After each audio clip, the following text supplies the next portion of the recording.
This is the day one of Marayur. ആദ്യമേ തന്നെ നമ്മൾ പോയത് നമ്മുടെ മറയൂർ ശർക്കര ഉണ്ടാക്കുന്ന സ്ഥലത്തേക്കാണ്. അവിടെ പോയപ്പോഴേക്കും നമുക്കവിടെ നല്ല ഫ്രഷ് കരിമീൻ ജ്യൂസ് അവർ സെർവ് ചെയ്യുന്നുണ്ടായിരുന്നു. പൈസ കൊടുക്കണം, ഫ്രീ അല്ല. അപ്പോൾ അവിടെ വേറെ ഷുഗറോ കാര്യങ്ങളൊന്നും ആഡ് ചെയ്യാതെ നല്ല ഫ്രഷ് കരിമീൻ ജ്യൂസാണ് നമുക്ക് അവിടെ നിന്ന് കിട്ടിയത്.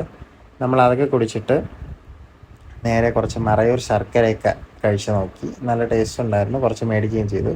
അത് കഴിഞ്ഞ് നമ്മൾ നേരെ ട്രക്കിങ്ങിന് പോയി. ഗൈസ്, ഇതാണ് നമ്മുടെ മറയൂർ സ്വദേശിയായ റിയ.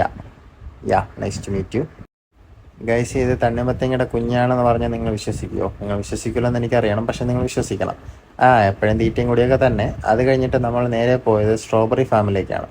സ്ട്രോബെറി ഫാമിൽ എന്താണുള്ളത്? സ്ട്രോബെറിയാണ്. നിങ്ങൾക്ക് ഈ വീഡിയോയിൽ കാണാൻ പറ്റിയില്ലെങ്കിലും അവിടെ നിറയെ സ്ട്രോബെറി ഉണ്ട് ഗൈസ്. അവിടെ നമ്മൾ നല്ല സ്ട്രോബെറി ജ്യൂസ് കുടിച്ചു, പാഷൻ ഫ്രൂട്ട് കഴിച്ചു, കുറേ വീട്ടിലത്തേക്ക് മേടിച്ചു. ഗൈസ്, എന്ത് പീസ്ഫുള്ളാണ് ഈ വ്യൂ. അത് കഴിഞ്ഞൊരു ബ്രെഡ് ഓംലെറ്റുമായി. എപ്പോഴും തീറ്റയാണ്, ടൂറിന് വരുമ്പോൾ തീറ്റയല്ലേ മസ്റ്റ്. അപ്പോൾ നമ്മൾ തിരിച്ച് മറയൂർ ടൗണിലെത്തി. അപ്പോഴേക്കും പോരാളി ഉറങ്ങിയിട്ടുണ്ടായിരുന്നു. പിന്നെ നൈറ്റ് ക്യാമ്പ് ഫയറും DJ ഡാൻസും ഉണ്ടായിരുന്നു. 2 സ്റ്റെപ്പൊക്കെ ഇട്ടു. അപ്പോൾ ഗൈസ്, ഇത്രയേ ഉള്ളൂ ഇന്നത്തെ വീഡിയോ. ബൈ.